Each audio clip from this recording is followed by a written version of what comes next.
just having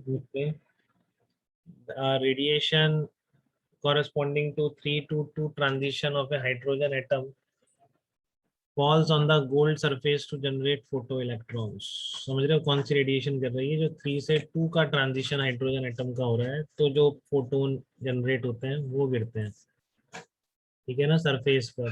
These electrons are passed through a magnetic field of 15 into 10⁻⁻⁴ Tesla। तो gold surface से जो photo electrons निकलेंगे, ठीक है ना। आपको एनर्जी फोटोन ही तो डालना है, अब लाइट से डालते हैं, अब इसने वही इस ट्रांजिशन से जो फोटोन निकला वो डाल दिया, ठीक है ना। इसने क्या करा है, जो आप यहाँ पे लाइट बनाते हैं ना, ये जो फोटोन आ रहे हैं इसने वो डाल दिया जो ट्रांजिशन से आया इस मेटल सरफेस के। यहाँ से इलेक्ट्रॉन्स निकल के भाग गए इससे, वही जैसे निकलते हैं इलेक्ट्रॉन्स, ठीक है। और फिर इतने मैग्नेटिक फील्ड से पास हुए। assume that the radius of the largest circular path followed by these electron is 7 mm।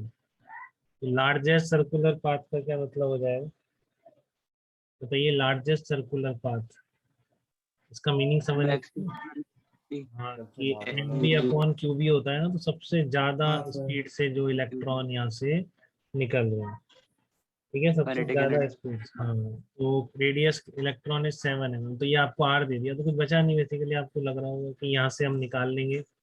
Work function भी दे रखा, अच्छा वर्क फंक्शन ही पूछा है उसने, ठीक है। मास ऑफ इलेक्ट्रॉन आप यूज कर सकते हैं, तो काफी आसान प्रॉब्लम है। आपको लग रहा है सर? तो सर के मैक्स निकाल लेंगे सर।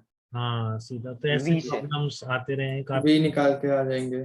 ठीक है, तो ये गलती करने का मतलब यही है कि बहुत बड़ी लापरवाही करते हैं आप पेपर में करने में। अगर ऐसे क्वेश्चंस जेईई मेन में गलत हो, दो कंसेप्ट मिस करिए बट कितने इजीएस्ट वे से करिए आप, ये देखिए, ठीक है।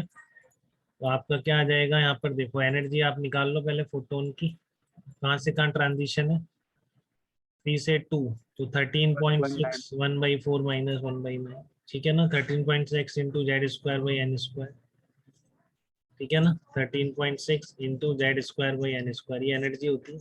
तो दोनों में डिफरेंस निकाल लिया, कितने इलेक्ट्रॉन वोल्ट आ गया? 1.89 इलेक्ट्रॉन वोल्ट, ठीक है ना। और अगर आपको याद है तो आप डायरेक्टली कर लो 1.9 इलेक्ट्रॉन। 3 से 2 का याद भी तो कराएंगे, तो आपको ये भी निकालने की जरूरत नहीं है, डायरेक्ट 1.9 इलेक्ट्रॉन वोल्ट ले लेंगे, ठीक है। क्लियर है सबको? याद करने का फायदा समझ में आ रहा है? यहाँ पे पहला स्टेप बच जाता है आपका 3 से 2 1.9।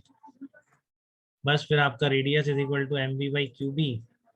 तो क्या पूछ रहा है? काइनेटिक एनर्जी कितनी आएगी, ठीक है ना। तो यहाँ से ये काइनेटिक एनर्जी यहाँ से आ जाएगी इलेक्ट्रॉन, ठीक है। और एक आप यहाँ से निकाल चुके हो 1.9 माइनस कितना है, वर्क फंक्शन निकालना है अपन, ठीक है। तो काइनेटिक एनर्जी यहाँ से निकाल लो इसको, mv, तो हाफ mv², v² यहाँ से रख दिया। तो ये सारी वैल्यूज गिवन है, मास गिवन है आपको, मैग्नेटिक फील्ड इंटेंसिटी गिवन है, चार्ज पता होता है इलेक्ट्रॉन का, रेडियस गिवन है ये भी, ठीक है ना। क्योंकि ये मैक्सिमम रेडियस है तो ये निकलने वाले इलेक्ट्रॉन की मैक्सिमम काइनेटिक एनर्जी है, ठीक है ना। आसान है, देखो इसमें इलेक्ट्रॉन का चार्ज भी यूज हो गया है ना, ठीक है ना। तो आप पहले जूल में निकलेगा, आप जो वैल्यूज पुट करेंगे सारी, फिर आप 1.6 इंटू 10⁻⁻19 से डिवाइड कर देंगे, ठीक है। तो आपका डायरेक्टली आ जाएगा।